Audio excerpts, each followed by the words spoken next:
today I want to look at the scenarios themselves. I'm trying to build this towards being something fairly modular, something you can take and say, okay, we're going to do this with this time, we're going to do that with this time. I'm kind of gearing it towards people that are doing just like pickup games.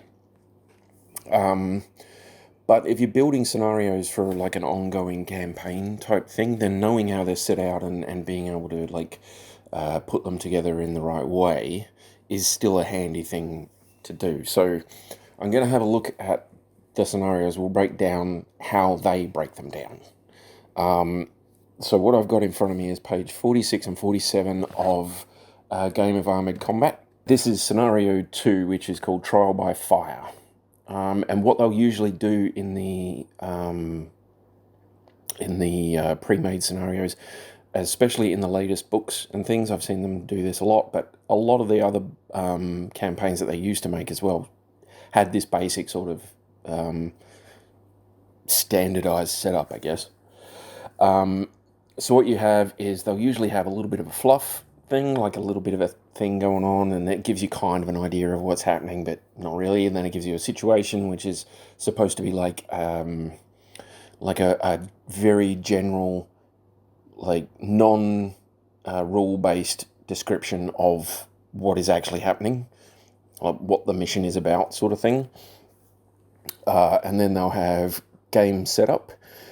And usually when they say game setup, what they mean is the actual setup. So like which map sheets you use, how many of them, which ones they are, what orientation you put them, all of that sort of stuff, right? So your setup can be just about anything. Most of the time, if you're doing something like just off the cuff, then your game setup won't really matter. You're just going to use your modular terrain and set it up however you like. So it doesn't really matter. But it's there. It's a thing.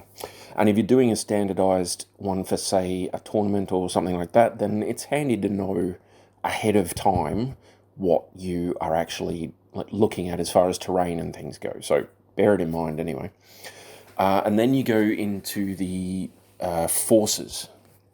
Now, in these ones, they will almost always split it up into attacker and defender. Right, and that isn't a bad thing to do. It's not a problem or anything. You don't have to have the same force for each side. You will usually want to say, okay, you guys are the attacker and you guys are the defender. It's usually a good idea to have people labeled that way so that you can give specifics on objectives and special rules and all that sort of stuff without having to say, well, player one who is using the blah, blah, blah. You just say defender and attacker, right? And then you make sure that everybody knows who the defender is and who the attacker is. And yeah, you're right.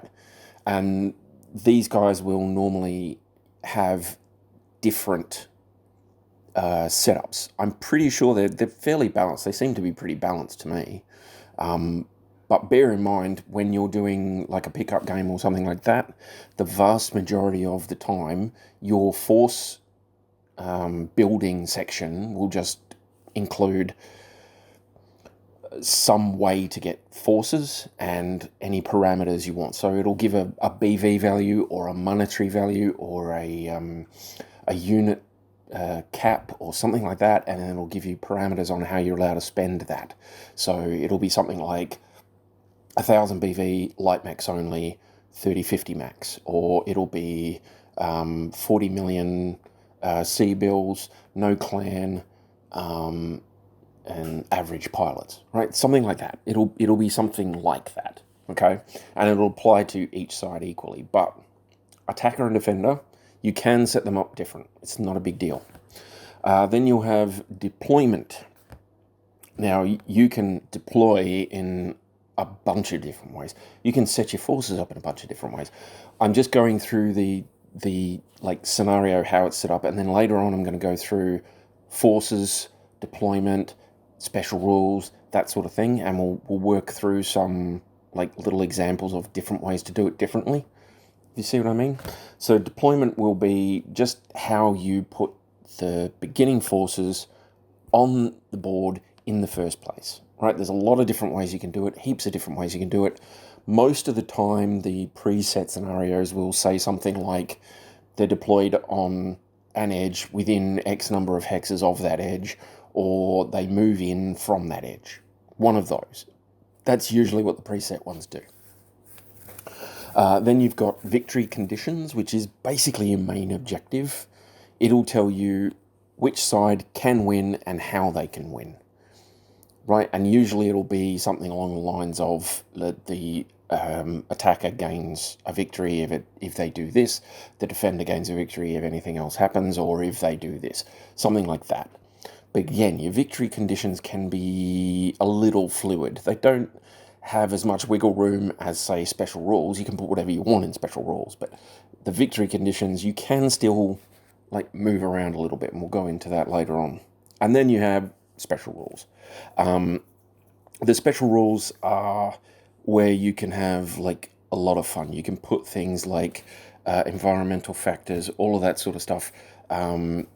Things like modifications to atmosphere, gravity, damage, all of that sort of stuff. They all go into special rules, and they all modify the way the game's played.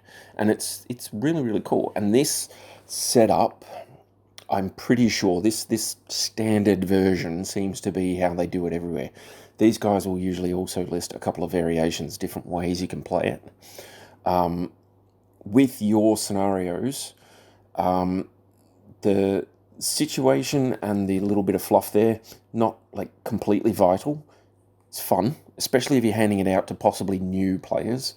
Like you can put those two things in there and hand them the sheet and go, okay, read that and tell me if there's any problems, sort of thing. The game setup might not be necessary, but if you are using map sheets, then it doesn't hurt. Right, you can say which map sheets you're going to use and how many and what orientation and all that sort of thing. The force selection, there's like a load of different ways you can do force selection, and you do not have to be symmetrical, right? You don't have to say, okay, you both get 6,000 BV. You can say, okay, you're the defender, you get 4,000 BV plus 10,000 on static defense or something like that, right? You can do whatever you want with this, okay? Honestly. There's nothing in the game rules that say you can't do it the way you want to do it. So you can think up a whole different batch of things that you can do. I'm going to go through a few of my own, and we'll see how we go. And then, again, deployment, there's a load of different ways you can do this. Victory conditions, there's a decent range of different ways for you to achieve victory. One way is with victory points. But if you have a set win-loss condition, then you really need to make that like a specific section on its own. So I think that's a good idea, all right, having a victory condition section. And then the special rules you can go ham with. You can just go buck wild and start throwing. Like the grubs one that I'm going to do later on, that is a special rule. That would be under special rules. Like I say, atmospherics, things like gravity and all that sort of stuff, they all go under there. Nighttime battles, reinforcements, all of that sort of stuff goes under special rules. But that is a layout of the scenario. Hopefully we had that up on the screen at some point for you, and you've had a look. These first few little voice things are just going to be the basics, and then I'm going to start getting into the weirder ideas that I've had about these sort of things. So I'll try and move through them fairly quickly, and I'll try and keep them fairly short. This one looks like it's going to be about 10 minutes, so yeah, all good. I'll leave you with the outro. You guys stay cool. Catch you later.